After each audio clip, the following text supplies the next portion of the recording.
Let me express my gratitude for this opportunity to be a part of Vichar Vedh, to be a part of Gomant Vidya Niketan activities, and to be a part of this discussion to think about India yesterday, today, and tomorrow. What I intend doing is to essentially sort of deal with this subject, but essentially from the perspective that I have been exposed to, and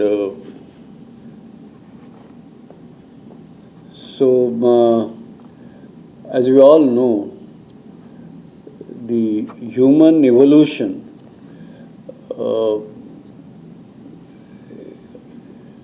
is, in the sense, science has played a very important role in human evolution. You may recognize some things as part of the formal science, some other things not a part of formal science. But the fact remains that what distinguishes humans from other members of animal kingdom is the ability of humans to think at a much higher level compared to what animals by and large are capable of. They also have a brain, humans also have a brain, but human capability is way above. And so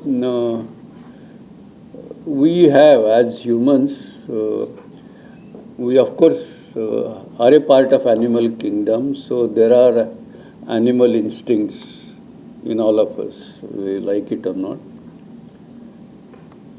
But more than that, humans have observed nature. Humans have tried to understand nature. Humans have tried to create different ways of creating comforts, different ways of creating resources, different ways of value addition. Now, these are terms which only humans are capable of. Other animals have not been able to do so. And so, that is at the root of, whether it is ability to light fire, whether it is ability to create machines, and now whether it's an ability to create artificial intelligence in contrast to human intelligence. All that is a creation of human ability to think, and that's what science is about. Of course, it's an organized way of doing things, but that is how human capability has increased leaps and bounds over a long period of time. And so, science has been there. Part of it may be formal science as we know, and part of it may be sort of, we may not recognize that that's science, but it has acted. And then many times we talk about India had great traditional knowledge. We have a lot of tradition in terms of several things. One of the examples we can see is to look at medicinal plants and treat, or there are traditions from the days of Charaka and Sushruta and all. So, what to call as traditional science and what to call as the modern science is another. I don't want to get into that, but the fact fact is that we are all at this stage because of science, one way or the other. Now, as a civilization, India has had very, very rich civilization, very enlightened thinkers. And so, if you look at till around the year 1700, which is roughly synonymous with agrarian era, India's GDP was the largest compared to any other country in the world. And in fact, the earlier part, there are many countries like United States didn't even exist. But then, around 1700 and beyond, for a variety of reasons, it could be that the agrarian era changed to industrial era because that's where the dawn of industrial era took place. It could be because we were under foreign rules and a lot of exploitation was taking place. Or for that matter, there are a lot of hurdles in front of Indian population to carry out that progress. Because there was, although it was agrarian era, India had lot of progress made in technology. Call it the Dhaka muslin, call it the restless wonder, the iron pillar, call it the a lot of shipping and trade that was going on from the peninsular coast, both on the east side as well as on the west side.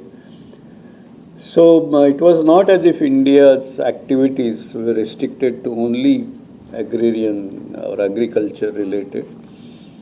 But yes, we missed the industrial revolution, the leveraging the machines and mass production and things of that kind. That we certainly, that's where we kind of slowly started retracting.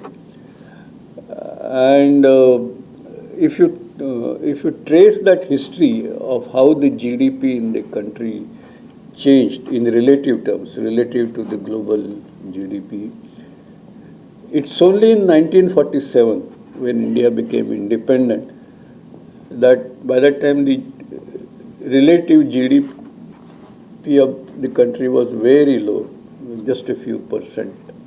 And then it has started kind of going up again. And of course, we all know India's economy is progressing quite fast these days. So the point I'm making is India was on the top of the world in agrarian era. We seem to have missed out in the industrial era for a variety of reasons. Now we are in knowledge era. There is yet big paradigm change which has already taken place and is taking place. We also know that we are blessed with the demographic dividend, which is not going to last for too long, but right now we have that benefit. So the question is, can India regain its past glory? The economic progress that is taking place, can we take it to a level where India would become number one country? And clearly that can happen essentially on the basis of technology. And I'm talking about technology which is cutting edge technology. I'm talking about technology where you build technology products ahead of other countries. And the answer to that, let me state the answer up front and then I want to sort of debate that with you. The answer to that is yes and no. See, India's economy will grow and we are already in dollar purchase parity term really on the top. But whether, economy being on top, because we are a large population with demographic dividend. Obviously everybody, you have so many youth, everybody is contributing some things. So according to me, growth of economy is a natural thing to happen in the current circumstances. But that does not necessarily mean that the quality of life of average Indian is compared. Even if you become the top GDP in the world, that doesn't necessarily mean that the quality of life of average Indian would be comparable with the best in the world. And if you want quality of life of average Indian to be comparable with the best in the world, and that's what to me development would mean, one of the important parameters. You can describe development in many ways. Then I would say that we should really target per capita GDP or per capita income, some parameter like that, where we should be the best. And that would mean that our GDP has to go many times over the current leaders like United States or maybe China. And that's a tall order. And we need to certainly fulfill certain requirements to achieve that. And that is what I want to discuss with you. Now, obviously, as I said, this development, evolution does take place because of the human intellect and the science that the societies have been pursuing. Look at Indian science. Indian science, and I'm now talking about in the modern science context. So the era of people like Sir C.V. Raman when he was in Calcutta, Satyendranath Bose, J.C. Bose, Meghnad Saha,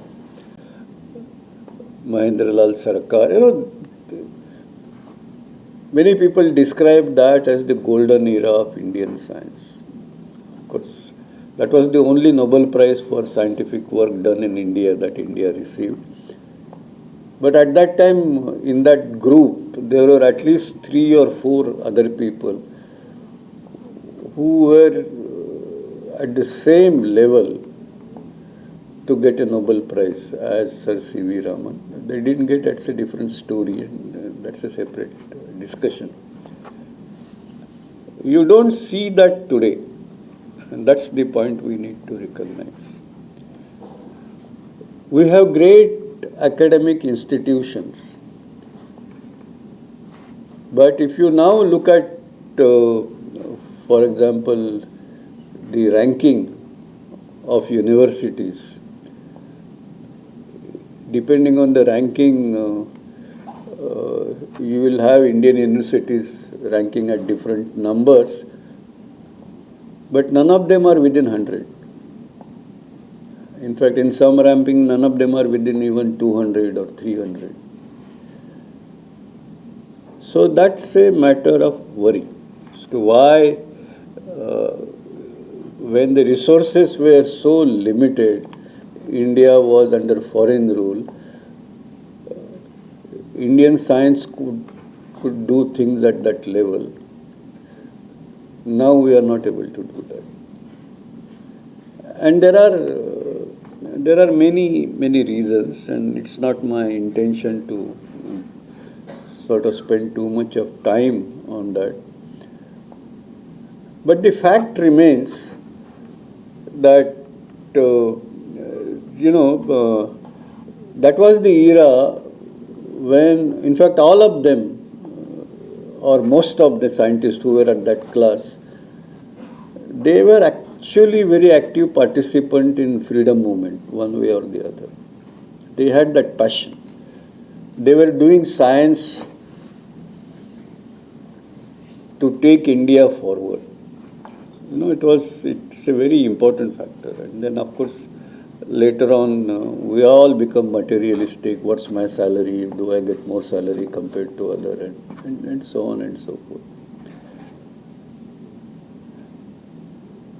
Now, let me talk a bit in contradiction of what I said already. Not that things are very bad. In the sense, if you look at the science, technology, innovation indicators, which the Department of Science and Technology puts out every year, and look at things like publications coming out of Indian laboratories,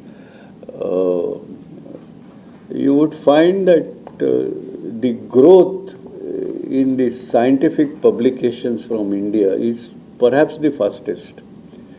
Last 10 years, if you take 10 years, 12 years, the growth of scientific output from India has been, as I said, one of the fastest in the world. So then where is the problem? And the problem is most of our scientific work or scientific research is actually driven by the interests abroad. I want to do science, I want to be somebody. There are two ways of looking at it. One is to see what are the problems in front of our country and what are the problems that I need to solve, and do research to address those problems. But then there are challenges like you solve a problem in spite of all the difficulties you get. You will find it very difficult to get it published in international peer-reviewed journals because you are not a part of a larger team. On the other hand,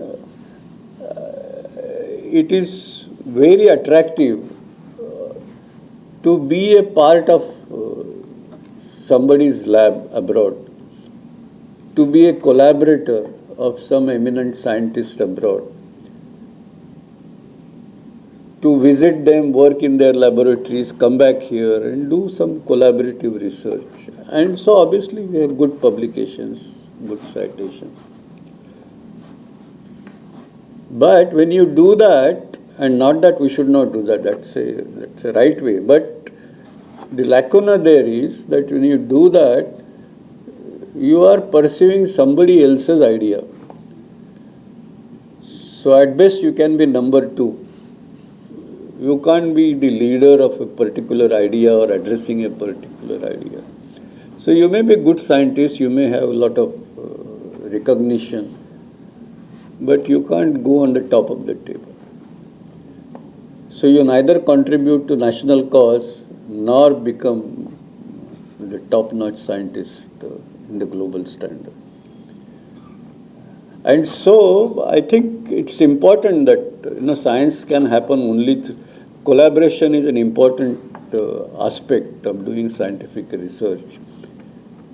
But that does not mean that we carry somebody else's bidding.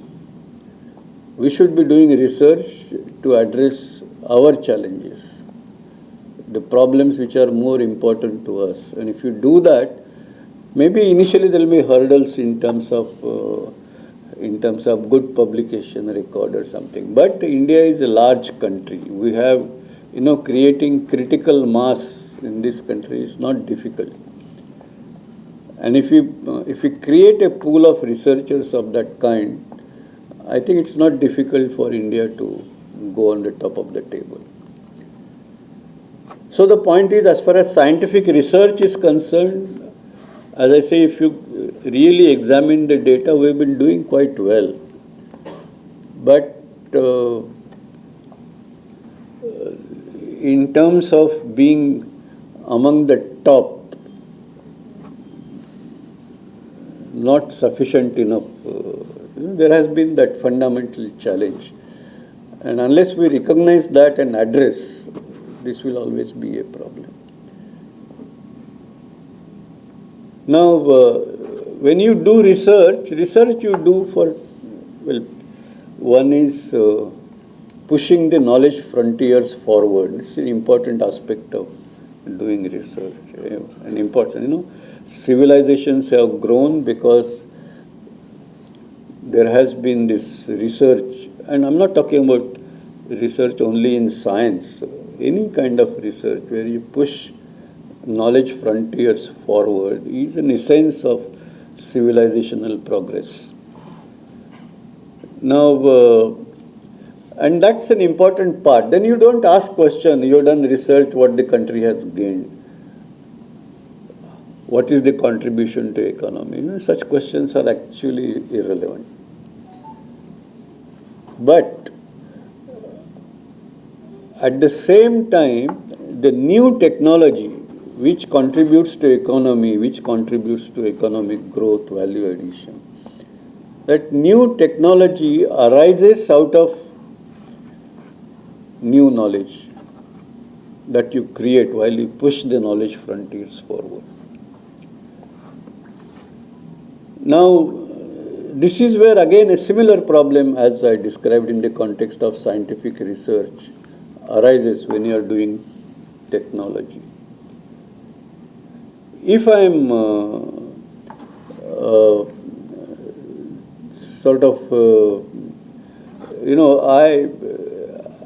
I have done some new research finding. Now, maybe it has no application today, maybe some of them have applications today. Now the question is, as a country or as a community or as a scientific group, I may say the aptitude of individuals may be different. I may say that I want to restrict myself to pure research, so I don't worry about technology. Somebody else will say, there are usually described, scientists of the kind of, say, Niels Bohr. So that's a, fundamental research. That also has led to a lot of applications, but over a period of time, not immediate. That is not the driving force for doing research. Or the scientists like Edison, whose most of the research has been driven by application. Ultimately, solve some challenge which human beings require to be addressed in their day-to-day life. Incandescent lamps, for example. Now, the two are two different kinds of research. In between, you could also have science research where there is a lot of new knowledge, but also a lot of benefit, human benefit. So people say that's the kind of research which Pasteur did, described as part. Now the point is that I may have aptitude of only doing pure research, or I may have aptitude of doing pure applied work. But if I say that I will focus on pure research, and if there is an important application that is possible, and that doesn't go forward because I am not interested, and nor anybody else picks it up, in the sense there is no hand-holding, there is no relay. It's possible that I pass it on to somebody, the baton goes to somebody, and you carry on. If you have that ecosystem, then depending on the individual aptitudes, there is a good chance that the scientific research will get translated into application. And when I'm talking about application, see, you can also think about application for which you can utilize existing research, existing knowledge, which is very important. But that doesn't give you the kind of leadership position in the community of, or committee of nations, as if you have a new technology which is first time ever out of your research. And this is where I think nations have, the country like India is important. Now, today you look at which are the nations which are on the, which are considered most important, most powerful.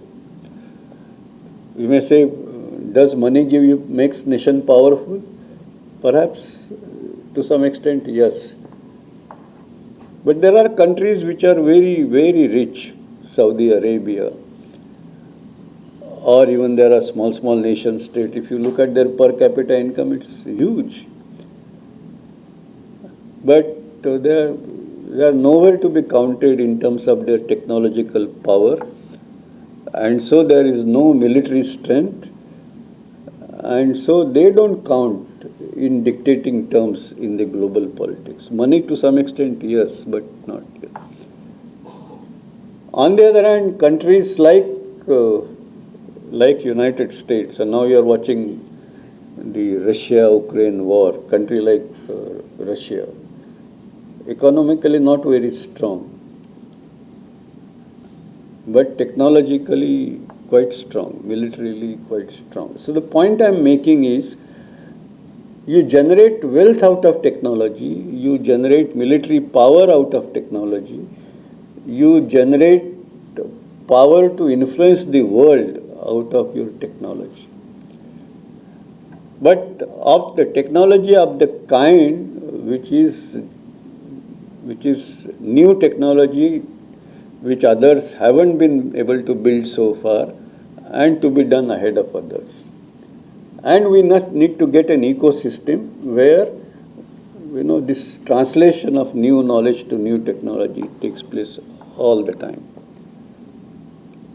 Now, for such a thing to happen, we again need to, think about it. This is actually a cultural problem. We have a lot of things in our society, or maybe I would say in our genes, where we put ourselves in silos. I am different than the others. So the question is, moment somebody else who is not like me, if that person creates some new idea, I should start and collaborate with him, but I would go and pull his legs. Now, in such an environment, you can't have a group or a society or a country reaching the top of the table. So I think these are some of the issues that we need to address. So this is the second point, that we must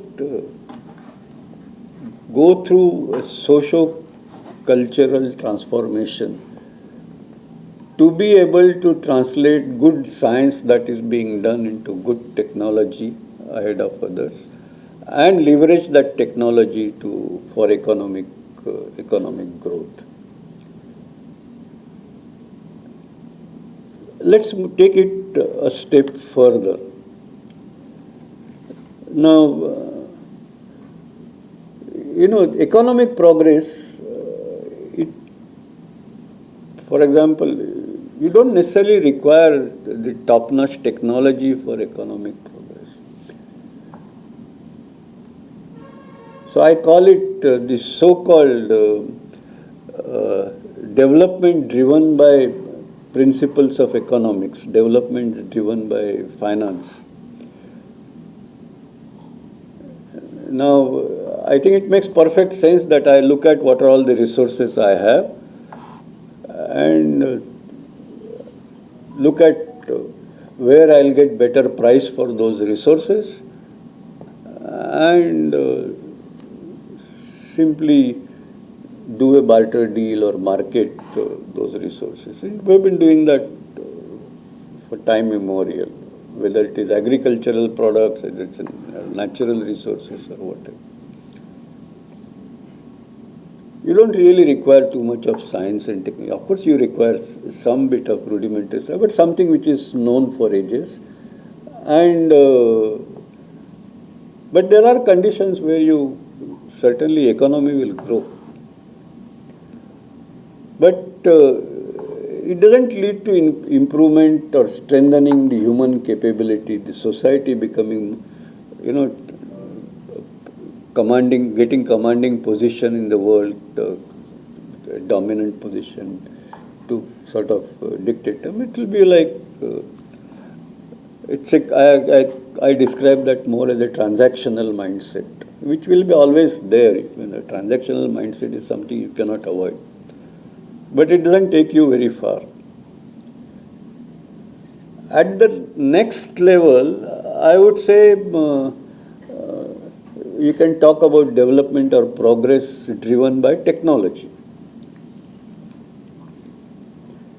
So, we have a lot of young people, they get trained, so they design new things, new projects, or you come to know about new procedures. You can become good professional, engineer, doctor, architect, what have you. And you contribute to the society. And this is at the next level compared to just dealing with kind of raw material export. Now, it still does not allow you to sort of turn the balance of trade in your favor in the context of the new products. New products meaning from raw material export to technology product, and from technology product to knowledge product. This is the transition which is taking place. It still doesn't allow you. But at home, you can certainly say whatever we are doing is state of art, world class, because we have group of potential. And that, I think, situation India has arrived. We have the best of doctors, we have the best of engineers. We can always claim many things which are on par with the world. But when you ask that, is that the first time you have done compared to anybody else in the world? Or whatever you have done may be best in the world or comparable with the best in the world, but others have already done it earlier. And you will find most of the things are of that latter kind. So there is progress, but not good enough.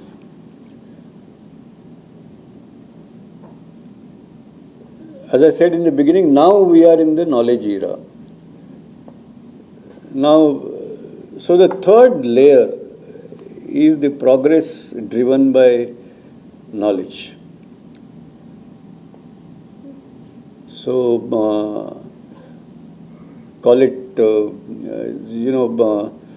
if you have the best of professionals, you want to do something extraordinary. Today our tendency is normally that no, but this we have not done. There is a lot of capital outlay, a lot of financial risk, so we must get a consultant from abroad. And it's a sensible thing to do. But the fact is, we resort to doing that because we haven't got the adequate confidence, although we may have that knowledge. But imagine a time when we achieve that condition, that all right,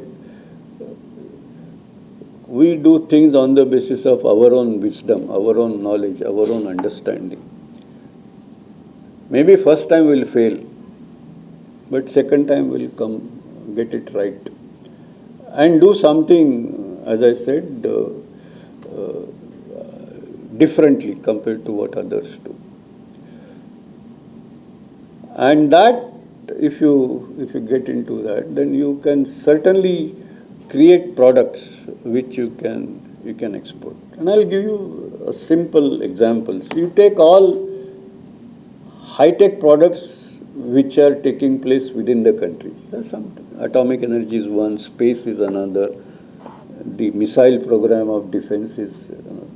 Now in these areas, India was forced to do this because nobody will share that technology with you. Now, it has taken time.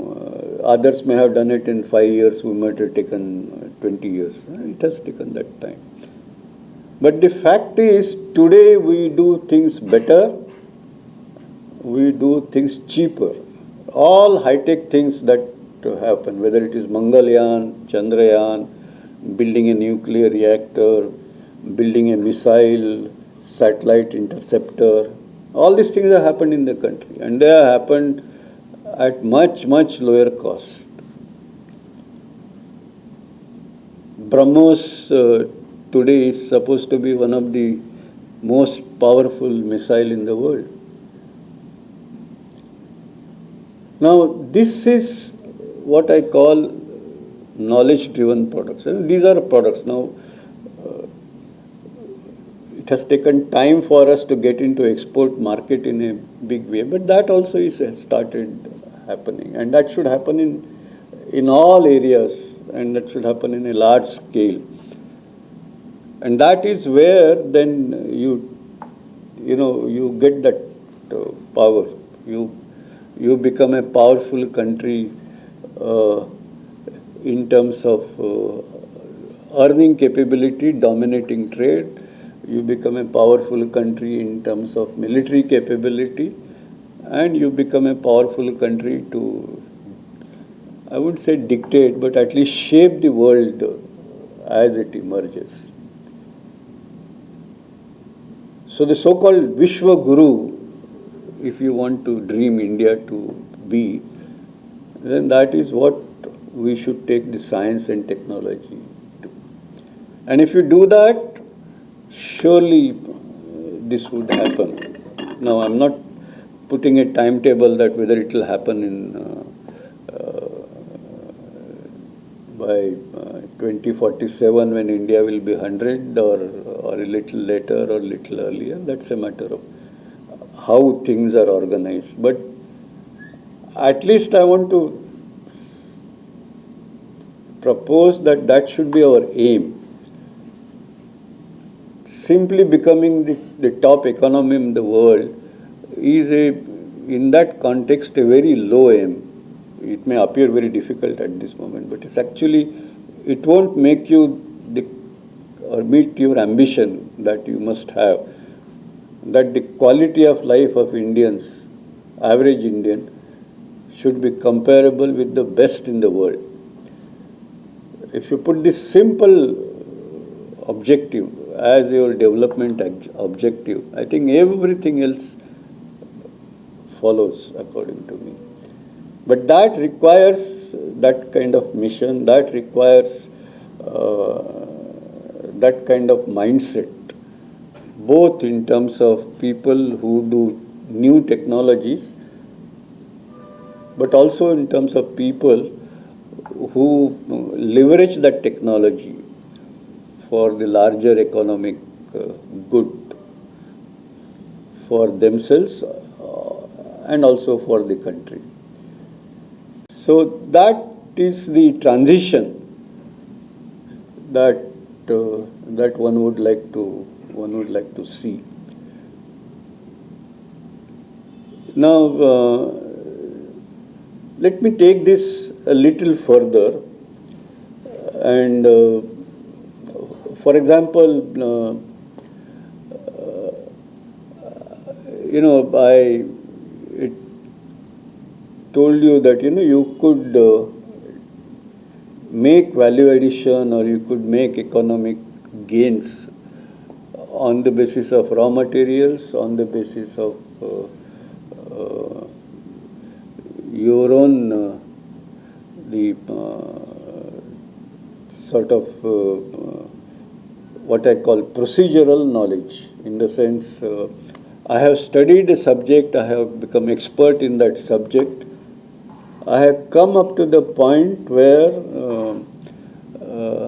I know all the SOPs, standard operating procedures, to kind of deliver on that, whether it's a service or a product or whatever. And as I said earlier, and so you do things at the world class. At the third layer is this question about, be consistent with the way things are evolving. We're talking about the new technologies, artificial intelligence, machine learning is something that everybody talks. All universities, all colleges are announcing courses, and all young people want to learn, which is an important thing.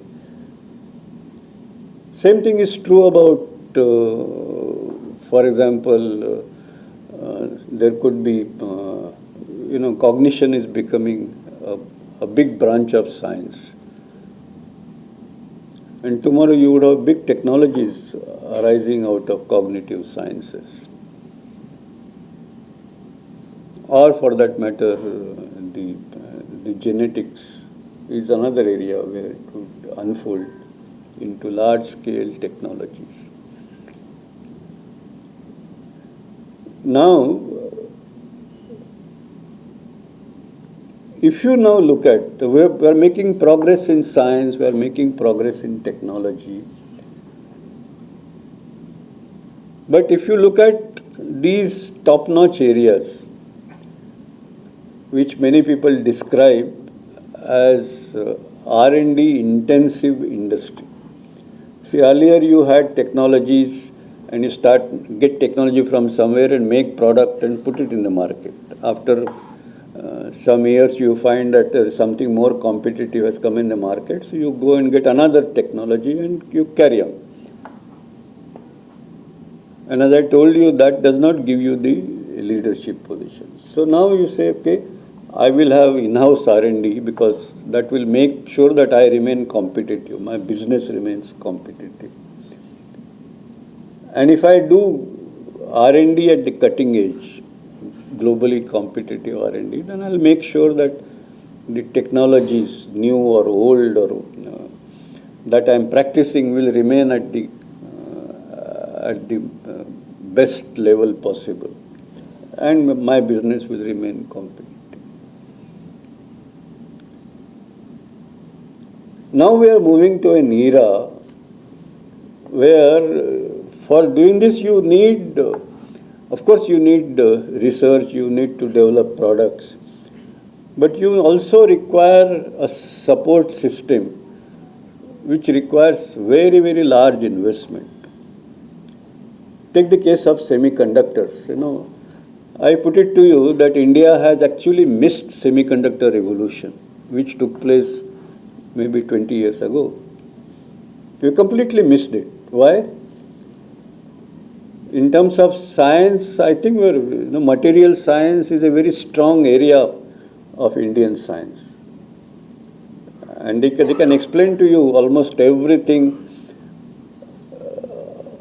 on as it is happening, as some development is taking place anywhere in the world, there will be an Indian scientist who would be doing that, pursuing that, and they will explain that. So that knowledge about that was never a problem. But we missed semiconductor revolution. Because you want to do any product in semiconductor, you require a fab. And such fabs involve billions of dollars of investment. Who would make that investment? Industry would feel government should do, government would feel what is the, on what basis we will do, what is the basis for government to carry out that investment. And today there is so much of distrust between business and government. So such investment, it has not taken place in India. Only now again people are talking about. Now all these new areas which I am mentioning to you, they will require such platforms, they will require such large investments. What is the chance of that investment taking place in the country? Now that will not happen unless our thinking is in the right place. So the R&D intensive industry to take shape, it requires some additional conditions. It's not just the ecosystem which I mentioned earlier, but more than that, those conditions must get fulfilled.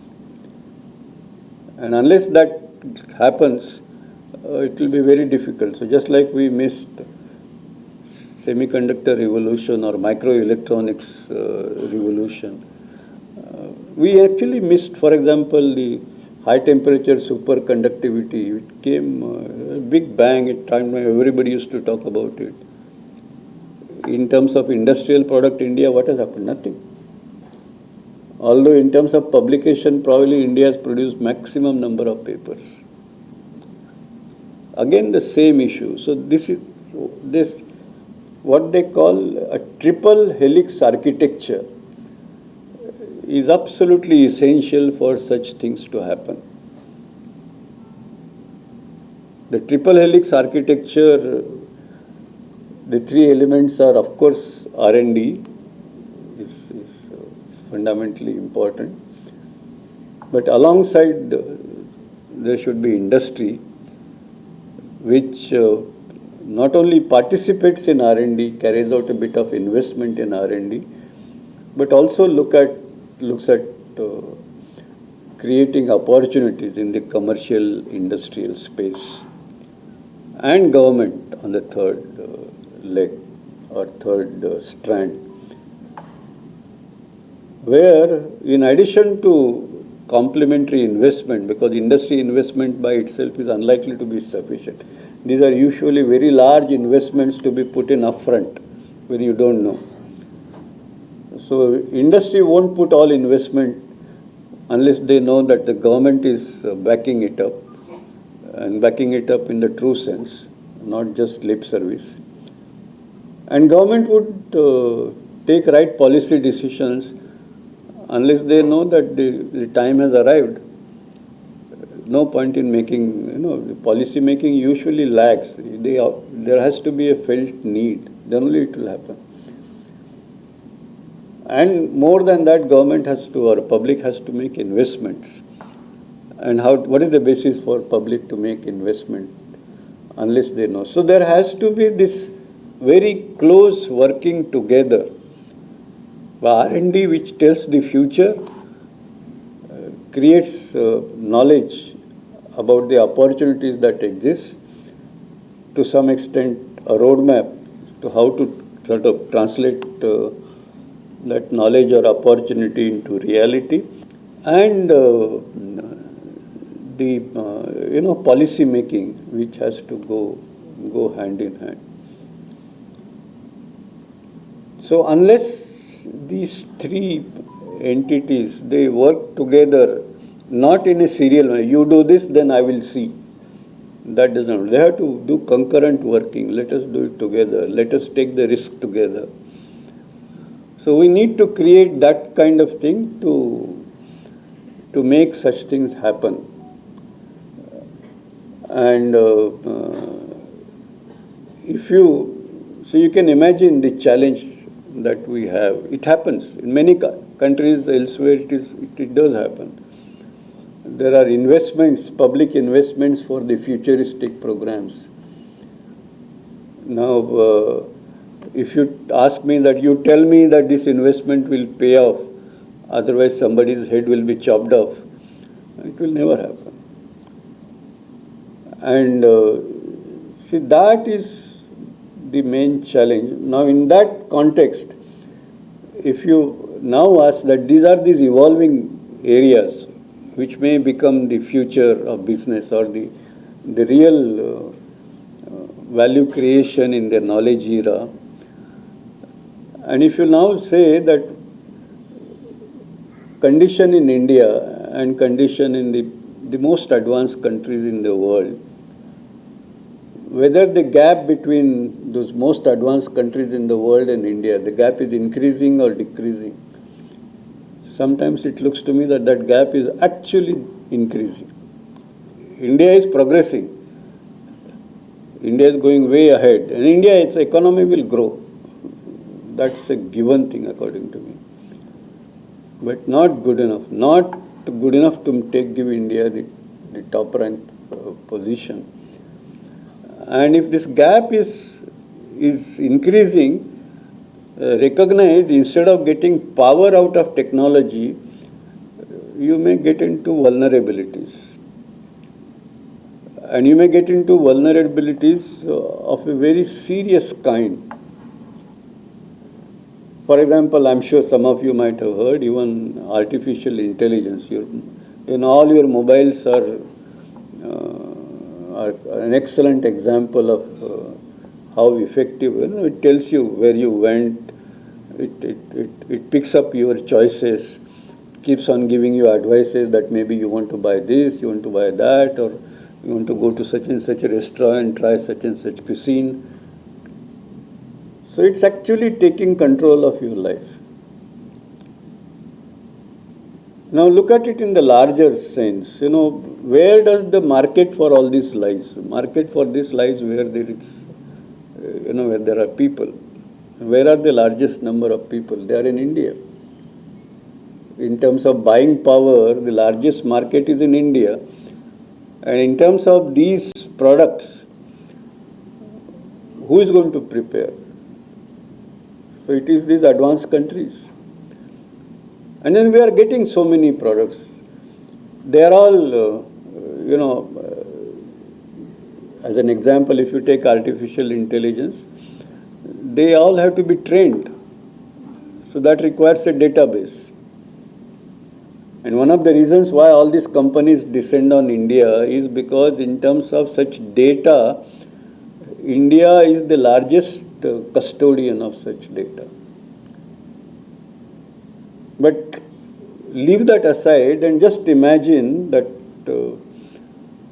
a product is trained on a Western society or an African society or South American society. And then you deploy that product here. And you will find that it's giving all the answers. But those answers will have a bias because it is trained like that. We all are social animals. We deal with a particular thing or we develop capabilities based on what we learn from our surroundings. So even AI products, if they are trained on something, they will come with a bias. So you can actually,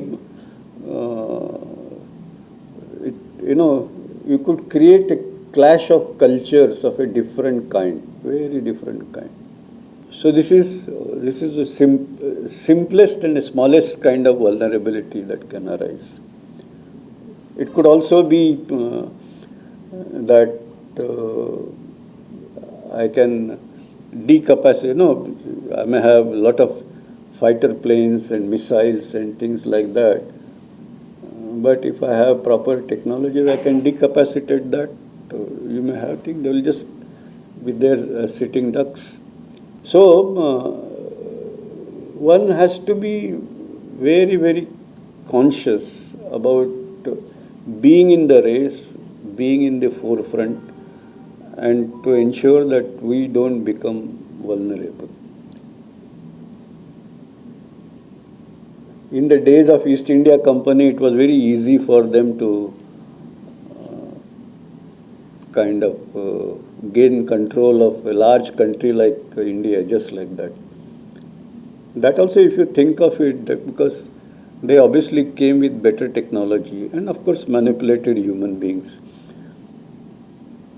So if you have technology differential and greater ability to manipulate human beings, you can overpower. Why do you require large armies and things like that? So it is, it's not just the question of being on the to make sure that, because looking at these things purely from economic lens would be very, very short-sighted. And I think we must organize our growth in scientific capability. We must organize our ecosystem where you can carry out the translation, and we must organize a very competent, robust triple helix architecture involving government, industry, academia, all working together. Today, of course, for example, between academia and industry, things are, I would say, shade better than what they were earlier, but not good enough. So, in the last leg of what I have to speak before you today, I want to talk about a few aspects as to what is it that we need to do in the context of the so-called cultural revolution which I mentioned. I have a cartoon. Whenever I talk with a PowerPoint presentation, let's talk about first education, then we'll go to research, and then we'll go to.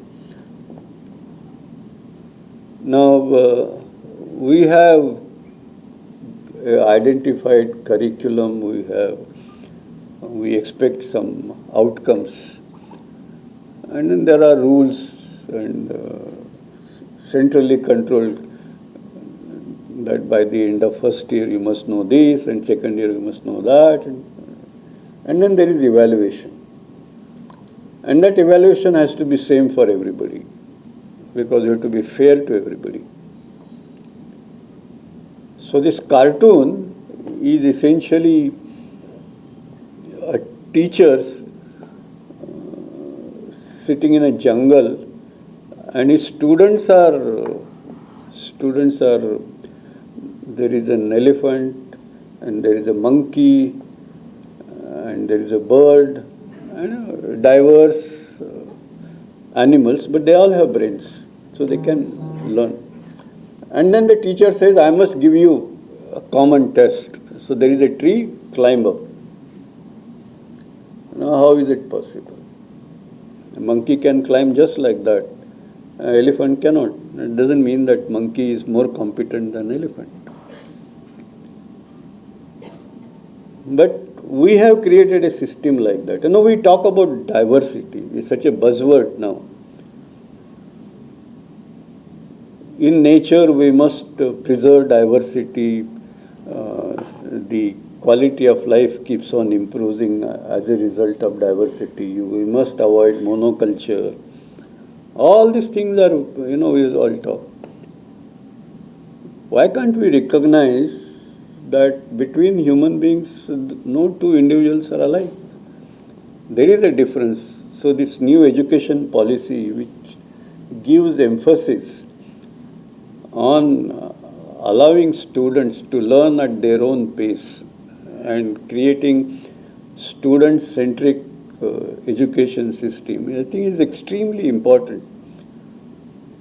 The question is whether the traditional people, first of all, traditional people both in the governance and policy making, and then actually at the implementation level, will that spirit embedded in the new education policy, will it get implemented?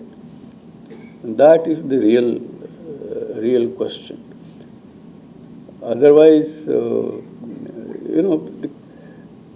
there are different students, and there are enough examples in history where students have different capabilities, and you allow them to flourish with respect to those capabilities. And if in some cases they are weak or slow, certainly you must make some remedial action, but that doesn't mean that you kind of hold somebody back. So this is one part of the recognized diversity and allow learner-centric education. There is a second thing at the research level. For example, let's say nowadays we talk about trains and Vande Bharat and then the bullet train, and then there is a magnetic levitated train, maglev. So these are all potential possibilities in terms of transportation sector. Or for that matter, you could have a car which can run on the road, but which can also fly, flying cars. And you must have seen on internet, several people have done some prototypes. Now the question is, I have a lab, let's say lab dedicated to transportation, say let's say railway transportation. And the technology keeps on improving. So my lab also, I keep on improving. And slowly I can increase the speed, I can reach bullet train. In the same kind of lab, can I evolve a maglev? And my answer is the chance is very little. because they are used to a set of disciplines where the evolution of maglev doesn't feature. And forget about a flying car. On the other hand, if let's say I have a lab which is let's say dedicated to open-ended basic research in the area of electromagnetics. So they are pursuing electromagnetics. Electromagnetics is a huge subject. Maybe there will be somebody who could visualize how to make the most powerful magnet. Maybe somebody would visualize how to stabilize a magnetic field or how to make sure that I have my flux lines right. Solve all the electromagnetic equations. And the chance of a maglev emerging from there is actually higher than a traditional transportation development lab. Because we are talking about the so-called inflection point. So this is, can this happen in our country? Our research labs, they will say, no, we are all pure researchers. ये सब technology का काम है. And a technology lab will say, this is something we have never done. So what do we need to do? I think we need to alter the value system in our labs.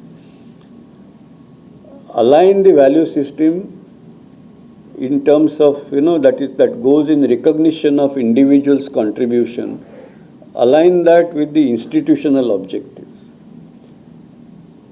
And not standard thing that if I publish 10 papers, I am better than somebody who has published 8 papers. That's what is happening now. Or I have been teaching for 10 years, so I am better than somebody who has been teaching for 5 years. Because we say that's an equitable way, democratic way. And in this way, you can never achieve these objectives. So I think we need to correct that value system. Finally, in the industry translation end, today there is a common refrain. An academic person would say the industry fellows, they don't come forward and invest sufficiently. And an industry fellow will say that, well, these academics, they don't know value of money. And if I invest money, I don't know whether I'll produce return. And then the academic people will say, no, but you can't research, you cannot have such short-sighted thing. These are long-term things. The industry fellow will say, I don't know whether you will produce return even after 10 years or 20 years. Now, the question is, how do you make these different minds come together, meet, and develop mutual confidence, mutual respect? This can only happen if we respect an industry person participating in research and academics, and also an academic person or a research person actually participating in industry. Today, our academics, they can't even stand on the shop floor for 5 minutes. In the sense, remaining engaged, being a part of that debate, discussion, problem solving. And vice versa. An industry person he sits in a discussion among the academics, he will be fish out of water. And that has to change. This is so I think we need to address these issues at multiple levels. But I will close by saying no use blaming individuals. I think Indians are known to be far more competent and intelligent as individuals. And this is proven time and again. You take this person and put them in a foreign lab. And if I didn't know that he's so bright, but now he's doing wonders. And that's happening because he's in that environment. We need to create that environment here. And but otherwise, I think the basically the Indian mind, I believe, is actually far superior. And we have to blame ourselves why Indian mind is not able to perform in India. Indian mind is performing very well outside. That's why Americans keep giving H-1B visa to Indians on preference. Because they have a policy of talent search. And in that talent search, the most preferred people that are welcome there are Indians. So I think we need to change that to make that happen in India. So ladies and gentlemen, as we approach the centenary or the so-called Amrita Kala and beyond, I think there is every opportunity for us to regain the past glory, to be the best country in the world in multiple ways, including the strength, including the dominance, including leveraging our past heritage, new capability, shaping the world. You know, the world is not going in the right way today, and there is certainly a need to shape. But if you are not powerful, even if you say right things, nobody would listen to you. On the other hand, if you come to the right level of capability, then the world would listen to you. And we have that ability to shape the world. So I think that is what we all should look forward to. And I think it is possible. So earlier I said my answer is yes and no. So now let me qualify that. Say, provided we do all those things what we talked about, I think the answer is clear yes, and we look forward to that day. Thank you very much.